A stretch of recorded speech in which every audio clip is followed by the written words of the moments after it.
오늘 함께 나눌 하나님 말씀은 마태복음 13장 24절부터 43절까지입니다. 읽는 것은 35절까지만 읽도록 하겠습니다. 예수께서 그들 앞에 또 비유를 들어 이르시되 천국은 좋은 씨를 제밭에 뿌린 사람과 같으니 사람들이 잘 때에 그 원수가 와서 곡식 가운데 가라지를 덧뿌리고 갔더니 싹이 나고 결실할 때에 가라지도 보이거늘 집 주인의 종들이 와서 말하되 주여 밭에 좋은 씨를 뿌리지 아니하였나이까?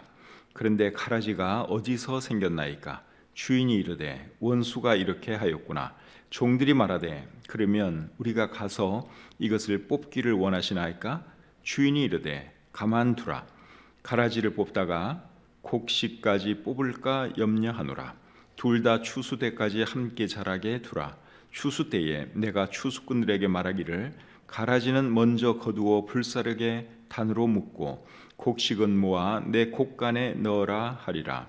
또 비유를 들어 이르시되 천국은 마치 사람이 자기 밭에 갖다 심은 겨자씨 한 알 같으니 이는 모든 씨보다 작은 것이로되 자란 후에는 풀보다 커서 나무가 되매 공중의 새들이 와서 그 가지에 깃들이느니라. 또 비유로 말씀하시되 천국은 마치 여자가 가루 서말 속에 갖다 넣어 전부 부풀게 한 누룩과 같으니라. 예수께서 이 모든 것을 무리에게 비유로 말씀하시고 비유가 아니면 아무것도 말씀하지 아니하셨으니 이는 선지자를 통하여 말씀하신 바 내가 입을 열어 비유로 말하고 창세부터 감추인 것들을 드러내리라 함을 이루려 하심이라. 아멘. 오늘은 마태복음 13장 24절부터 43절까지의 말씀을 본문으로 해서 예수님의 천국 비유 이런 제목으로 말씀드리기를 원합니다. 오늘 읽은 이 본문에는 예수님의 천국 비유 세 가지가 기록되어 있습니다. 첫 번째 비유는 가라지 비유고, 두 번째 비유는 겨자씨 비유, 그리고 세 번째 비유는 누룩 비유입니다. 천국 하면 우리는 보통 죽어서 가는 천국을 생각하기 쉬운데 오늘 이 본문에서 예수님이 말씀하시는 천국은 죽어서 가는 천국이 아니라 이 땅에 존재하고 있는 하나님의 나라를 의미합니다. 헬라어 성경에는 천국이 하늘의 왕국으로 되어 있습니다. 하늘의 왕국. 헬라어 성경에는 그렇게 되어 있습니다. 영어 성경에는 The Kingdom of Heaven 이렇게 되어 있고요. 그리고 표준 세번역 성경, 공동번역, 우리말 성경에는 하늘나라라고 되어 있습니다. 하늘나라를 한자어로 하면 천국이 되는 것이죠. 우리나라 성경은 이 중국의 영향을 받아서 제일 처음에 번역이 되다 보니 중국 성경에 나와 있는 그대로 천국 그렇게 번역을 한 것입니다.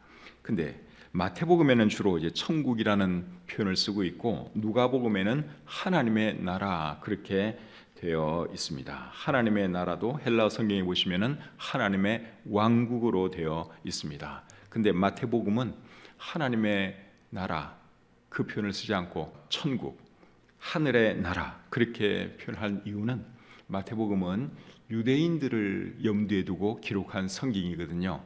그런데 유대인들은 하나님을 이렇게 입으로 감히 부르는 것을 굉장히 조심스럽게 생각을 합니다. 그래서 하나님 대신 이제 하늘이라고 하는 말을 쓴 것이죠. 천국과 하나님 나라는 결국 같은 말인데 의미는 하나님께서 왕으로 있는 나라죠. 헬라 성경에 하늘의 왕국 그렇게 되어 있고 누가복음에 있는 하나님 나라는 하나님의 왕국으로 되어 있으니까 하나님의 왕국은 하나님이 왕으로 있는 나라가 하나님의 왕국이죠. 하나님께서 왕으로 있는 나라는 지금 이 땅에도 있습니다. 하나님은 우리의 왕이고 우리는 하나님 나라의 백성이죠. 맞죠? 그러니까 하나님의 왕국은 지금 이 땅에도 존재하고 있습니다. 그런데 하나님의 나라가 사람들 눈에 안 보이죠. 그러니까 하나님의 나라가 없다고 생각하는 사람들도 많이 있는데 하나님의 나라는 분명히 존재하고 있습니다. 하나님의 나라에 대해서 예수님은 요한복음 18장 36절과 37절에서 이런 말씀을 하셨어요. 요한복음 18장 36절 37절입니다. 예수께서 대답하시되 내 나라는 이 세상에 속한 것이 아니니라. 만일 내 나라가 이 세상에 속한 것이었더라면 내 종들이 싸워 나로 유대인들에게 넘겨지지 않게 하였으리라. 이제 내 나라는 여기에 속한 것이 아니니라. 빌라도가 이르되 그러면 네가 왕이 아니냐? 예수께서 대답하시되 네 말과 같이 내가 왕이니라. 예수님께서 하나님 나라에 대해서 뭐라고 말씀을 하셨어요? 하나님의 나라는 이 땅에 속한 것이 아니다, 그렇게 말씀을 하셨죠.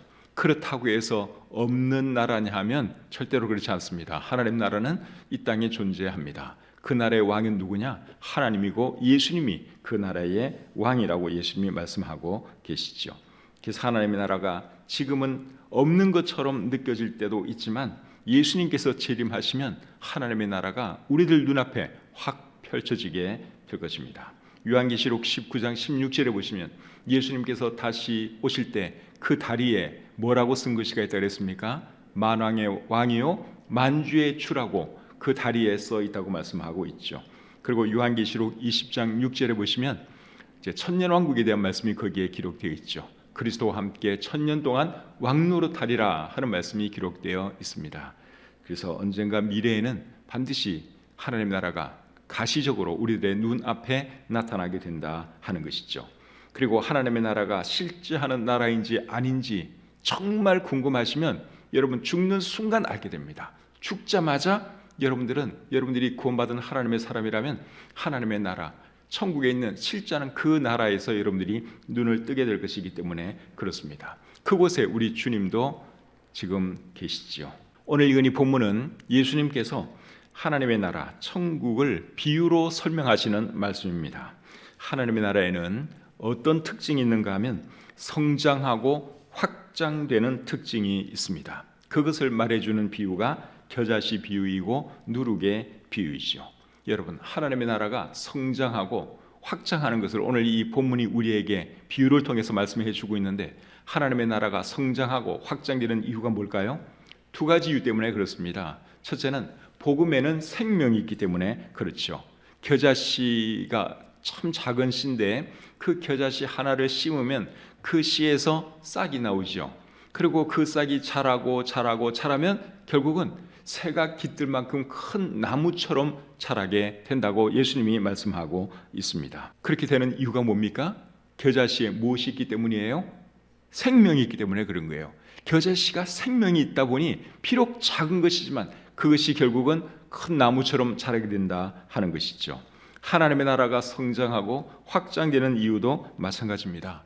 복음에는 생명이 있기 때문에 복음이 전해지면 영혼이 구원받고 영혼들이 구원받다 보면 이제 하나님의 나라가 성장하고 확장되는 것이죠.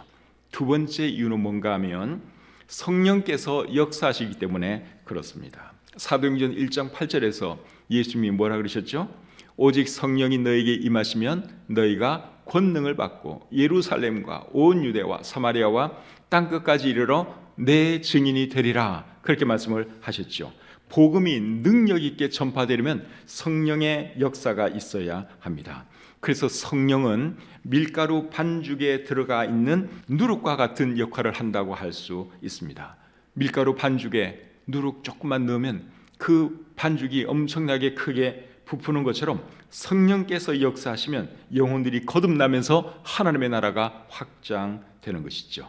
그래서 하나님의 나라가 왜 성장해야 하느냐? 두 가지 이유 때문에 그렇습니다. 첫째는 복음에는 생명이 있고, 두 번째는 성령께서 역사하시기 때문에 그렇습니다. 그런데 사탄은 하나님의 나라가 성장하고 확장되는 것을 좋아하지 않지요. 아주 싫어합니다. 그래서 사탄은 복음이 전해지지 못하도록 방해합니다. 성령께서 역사하지 못하시도록 방해합니다. 어떻게 방해하느냐? 거짓 교리를 뿌림으로 방해하지요. 그것을 말해주는 비유가 오늘 본문에 나오는 가라지 비유입니다. 자, 25절을 보겠습니다. 본문 25절을 한번 보겠습니다. 사람들이 잘 때에 그 원수가 와서 곡식 가운데 가라지를 덧뿌리고 갔더니, 자, 여기 보면 원수들이 와서 가라지를 덧뿌리고 갔다, 그렇게 말씀을 하고 있는데, 원수는 누구를 말하는 걸까요? 사탄을 말하는 것이죠. 그리고 곡식은 무엇을 말하는가 하면 38절을 한번 보겠습니다. 38절. 밭은 세상이요 좋은 씨는 천국의 아들들이요 가라지는 악한 자의 아들들이요 그러니까 좋은 곡식은 천국의 아들들이라고 말씀을 하고 있고, 가라지는 뭡니까? 악한 자의 아들들, 즉 사탄의 자식들이다, 그 말이죠. 그래서 천국의 아들들은 구원받은 사람들을 말하는 것이고, 가라지는 구원받지 못한 사람들을 말하는 것입니다. 그래서 이 하나님의 교회 안에는, 이 세상에는 믿는 사람들도 있지만 믿지 않는 사람들도 많이 있어요. 믿는 사람들 가운데도 사실은 가라지, 구원받지 못한 그런 사람들이 많이 있는 것을 오늘 읽은 이 본문이 우리에게 말씀을 해주고 있습니다. 이 가라지 비유를 통해서 예수님이 하시려는 말씀은 뭔가 하면, 많은 이단들과 거짓 교사들이 나타나서 거짓 교리를 전파하게 될 것이다. 그것을 예수님이 우리에게 가르쳐 주고 있는 겁니다. 여러분, 이단들과 거짓 교사들은 언제부터 생겨나기 시작했을까요? 예수님께서 승천하시고 나서 얼마 되지 않아 바로 이단들이 나타나는 것을 우리가 성경을 통해서 확인할 수 있습니다. 사도 베드로나 사도 바울 같은 분들이 활동할 때 이미 많은 이단들이 존재했습니다. 베드로후서 2장 1절 말씀을 제가 읽어드리겠습니다. 베드로후서 2장 1절입니다. 그러나 백성 가운데 또한 거짓 선지자들이 일어났었나니 이와 같이 너희 중에도 거짓 선생들이 있으리라. 그들은 멸망하게 할 이단을 가만히 끌어들여 자신들을 사신 주를 부인하고 임박한 멸망을 스스로 취하는 자들이라. 자, 이 말씀은 베드로후서에 기록하고 있는 말씀이죠. 근데 여기 보면 거짓 선생들, 이단들 이런 표현들을 말씀을 하고 있습니다. 그 다음에 디도서 3장 10절 말씀을 보겠습니다. 디도서 3장 10절입니다. 이단에 속한 사람을 한두 번 훈계한 후에 멀리하라. 이 말씀은 사도 바울이 디도에게 쓴 편지 속에서 하는 말입니다. 그러니까 사도 바울이나 사도 베드로 이런 분들이 활동할 그 당시에 이미 이단들이 이 땅에 많이 있었던 것을 우리가 볼 수 있지요. 성경을 잘 보시면 이단에는 크게 두 종류가 있습니다. 첫 번째는 예수님이 메시아요 하나님인 것을 부인하는 그런 이단들이 있죠. 요한 1서 2장 22절 말씀을 잠시 보겠습니다. 요한 1서 2장 22절입니다. 거짓말하는 자가 누구냐? 예수께서 그리스도이심을 부인하는 자가 아니냐? 아버지와 아들을 부인하는 그가 적 그리스도니. 자, 여기 적 그리스도라고 하는 표현이 나오는데, 여기서 말하는 적 그리스도는 미래에 나타날 그 적 그리스도를 말하는 것이 아니라 이제 이단들을 말하는 것입니다. 근데 어떤 사람이 적 그리스도고 이단이라고 말씀하는가 하면, 예수께서 그리스도이심을 부인하는 자가 적 그리스도고 이단이라고 말씀하고 있죠. 그래서 첫 번째 종류의 이단들은 예수님이 메시아요 하나님인 것을 부인하는 그런 이단들입니다. 조금 전에 우리가 찾아 읽은 베드로후서 2장 1절에도 보시면 자기들을 사신 주를 부인하고 임박할 멸망을 스스로 취하는 자들이라고 말씀하고 있습니다. 그래서 예수 그리스도를 부인하는 사람들, 예수 그리스도가 메시아가 아니라고 말하는 이런 사람들이 이제 이단인 것이죠. 안 믿는 사람들에 대한 말씀이 아니라 지금 이제 믿는다고 하면서 기독교 계통의 이단들 중에 예수님을 대놓고 부인하는 그런 사람들이 있죠. 그런 사람들이 이제 첫 번째 부류에 해당된다고 볼 수 있습니다. 두 번째로 어떤 종류의 이단이 있는가 하면, 예수님이 메시아요 하나님인 것을 인정하지만 잘못된 것을 가르치는 이단이 있습니다. 그런 이단들이 이제 두 번째 카테고리에 해당된다고 할 수 있습니다. 갈라디아서 1장 7절 8절 말씀을 보겠습니다. 갈라디아서 1장 7절 8절입니다. 다른 복음은 없나니 다만 어떤 사람들이 너희를 교란하여 그리스도의 복음을 변하게 하려 함이라. 그러나 우리나 혹은 하늘로부터 온 천사라도 우리가 너희에게 전한 복음 외에 다른 복음을 전하면 저주를 받을지어다. 여기 보면 다른 복음을 전하는 자들이 있죠. 여기서 말하는 다른 복음을 전하는 자들은 율법주의자들을 말하는 것입니다. 율법주의자들은 어떤 사람들인가 하면, 구원받기 위해서는 예수님도 믿어야 하고 율법도 지켜야 한다고 믿는 사람들이 율법주의자들이에요. 이 사람들은 예수님을 부인하진 않아요. 예수님도 믿어야 하고 그리고 율법도 지켜야 한다, 그렇게 사람들을 가르칩니다. 잘못된 가르침이죠. 사도행전 15장 1절 말씀을 보겠습니다. 사도행전 15장 1절 보시면 어떤 사람들이 유대로부터 내려와서 형제들을 가르치되 너희가 모세의 법대로 할례를 받지 아니하면 능히 구원을 받지 못하리라.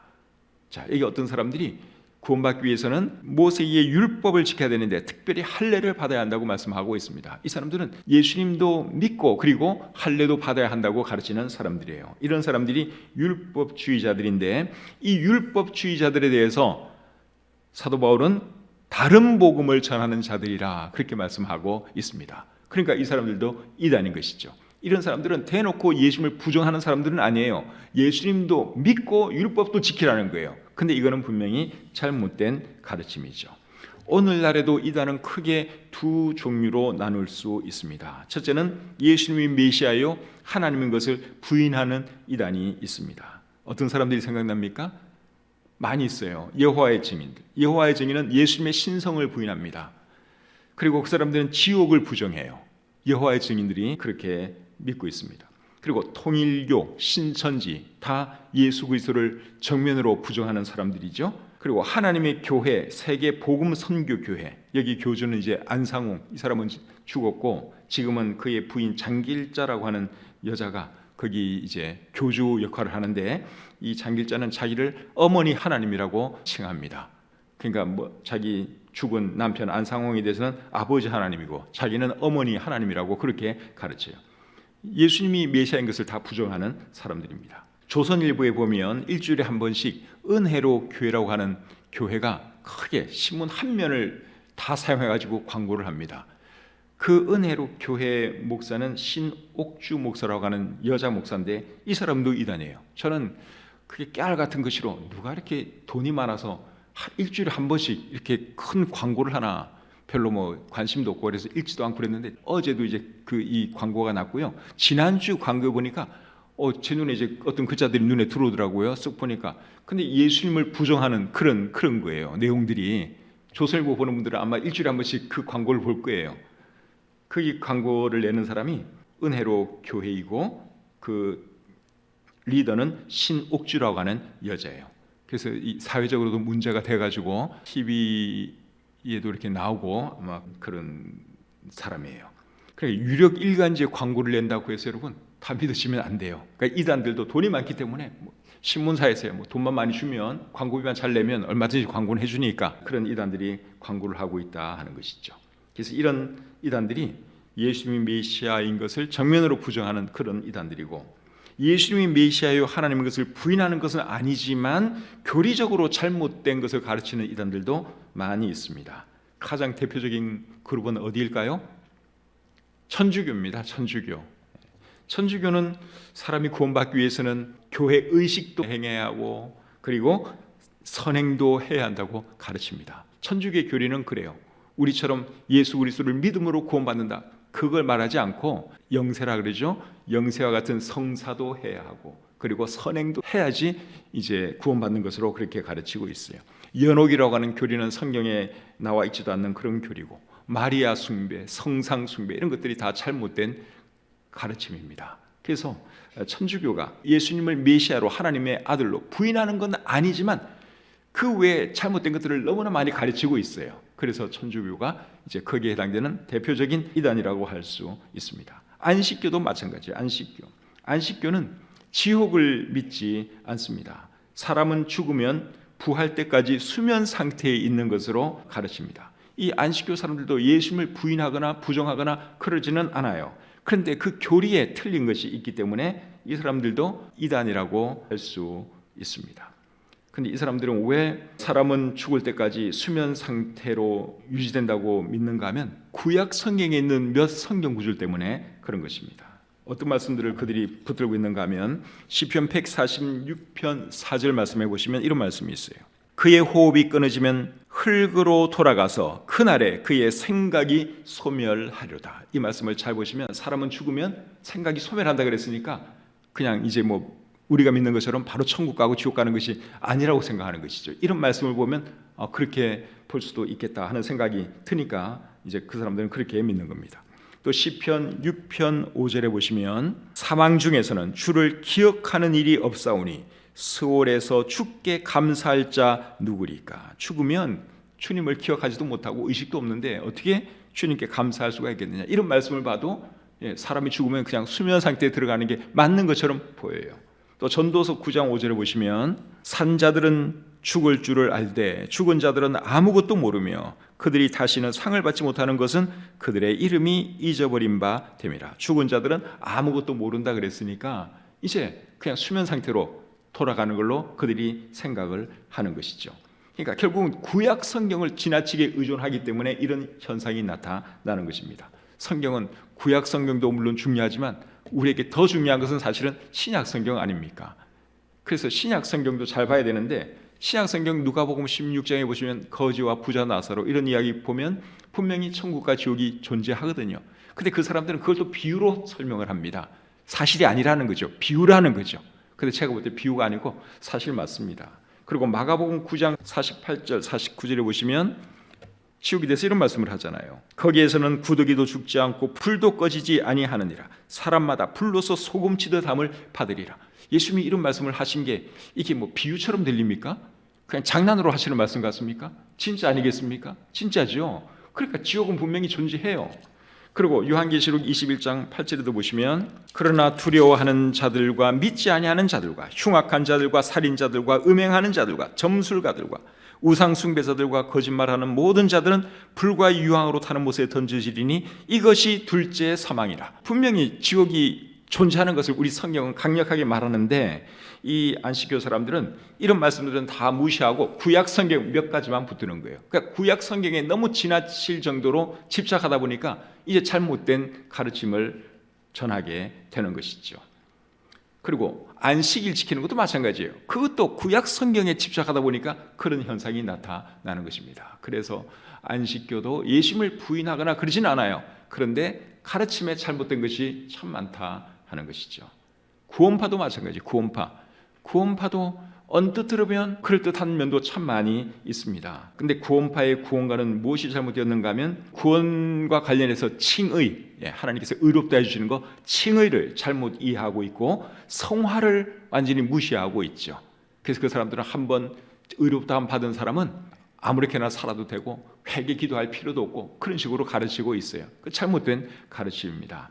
그리고 구원과 구원의 확신을 이 사람들은 구분할 줄을 모릅니다. 구원의 확신이 조금 부족하다고 해서 다 구원받지 못한 거냐? 꼭 그건 아니거든요.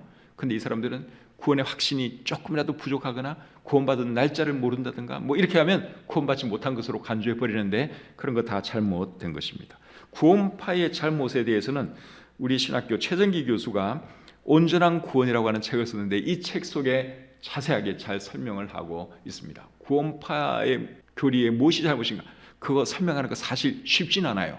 근데 이 책이 너무 잘 설명을 하고 있기 때문에 여러분들이 구원파 구원에 대해서 그들의 잘못에 대해서 알고 싶으면 이 책을 참조하시면 되겠습니다. 온전한 구원 최정기 교수가 썼습니다. 우리 교회에서 강의한 것을 책으로 낸 것이죠. 그리고 이 구원파 사람들은 자기네들만 옳다고 생각을 해요. 성서 침례계도 구원이 없고 한국의 모든 정통계 다 구원이 없다고 그렇게 그 사람들은 생각하고 그렇게 말을 해요. 그러면 그들의 구원관과 우리의 구원관이 뭐가 분명히 다르다는 건데 제가 볼 때는 그들이 틀렸습니다. 그래서 구원파도 이단 소리를 들을 수밖에 없다 하는 것이죠. 이단들이 횡행하는 이 세상에서 우리가 해야 할 일은 무엇일까요? 바른 복음 전하는 것입니다. 바른 복음 전해서 하나님 나라를 계속 확장해 나가는 것, 그것이 저와 여러분들이 이 세상에서 해야 할 일이죠.